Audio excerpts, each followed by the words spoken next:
The new for 2025 Civic Hybrid is a great addition to Honda's compact car lineup, delivering not only excellent fuel economy but a fun driving experience and a sophisticated cabin that piles even more appeal atop everything else we've come to love about the current generation Civic, already our favorite in the segment.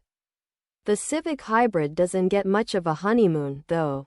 It faces a new rival in the segment, the Kia K4, the replacement for the now dead Forte, packing eye-catching style and generous interior room. Like the Civic, it's available in sedan and hatchback forms, though the latter arrives later.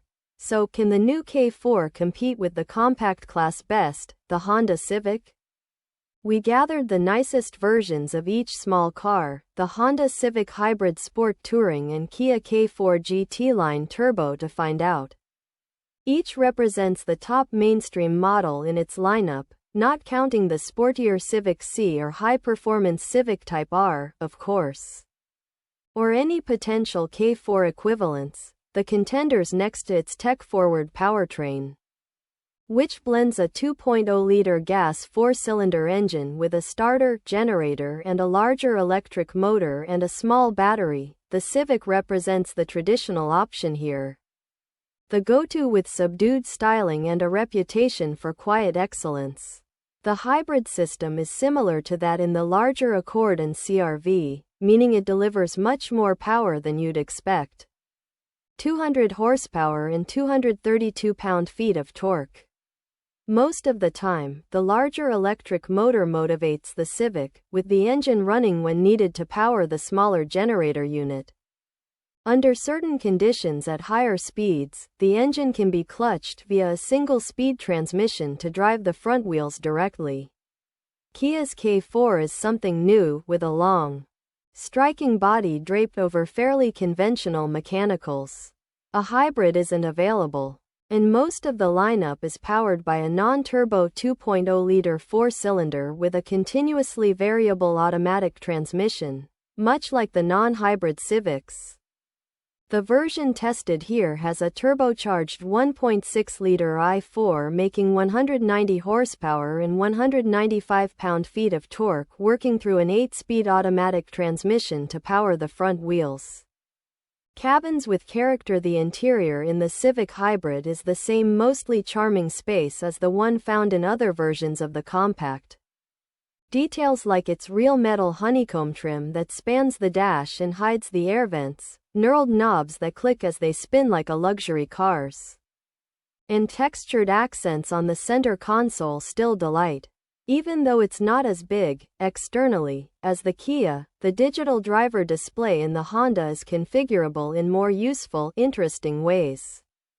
Both competitors feature a standard wireless phone charger in the center console, wireless Apple CarPlay and Android Auto, a power driver's seat, heated front seats, a sunroof, remote start, and automatic headlights and high beams. Though the power mechanisms were missing from our pre-production Kia prototype, they'll be on GT line turbos when they reach dealerships.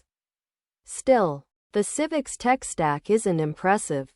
This range-topping sport touring model's 9.0-inch touchscreen hasn't aged well. It carries over from the pre-2025 models, and seems small by today's standards. The base trim screen is 2 inches smaller. Still, and we wish it curved or tilted toward the driver, even just a little, not that it's all that hard to see or reach. Backup camera image quality is also not great, and the top model comes with disappointing rear seat features. Well, it has none. No air vents, no USB ports, nada. There is a fold-out center armrest, but it sits low. Kia doesn't rest on its newcomer status to seem fresh.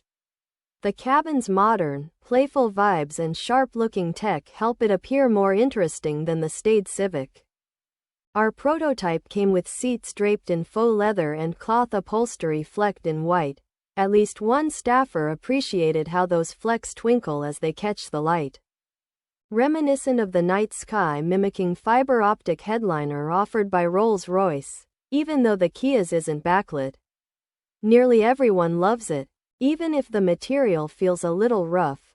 Dual 12.3-inch screens sharing a curved binnacle and set atop the dash like those in BMWs look bright, sharp, and impressively big.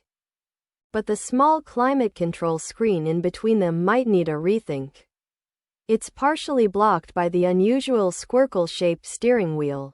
And when the driver's right hand is at 2 o'clock on the wheel, it's completely obscured.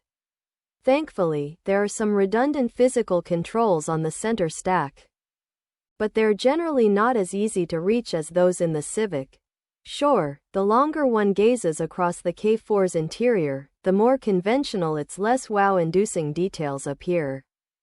This is still an affordable compact car, after all.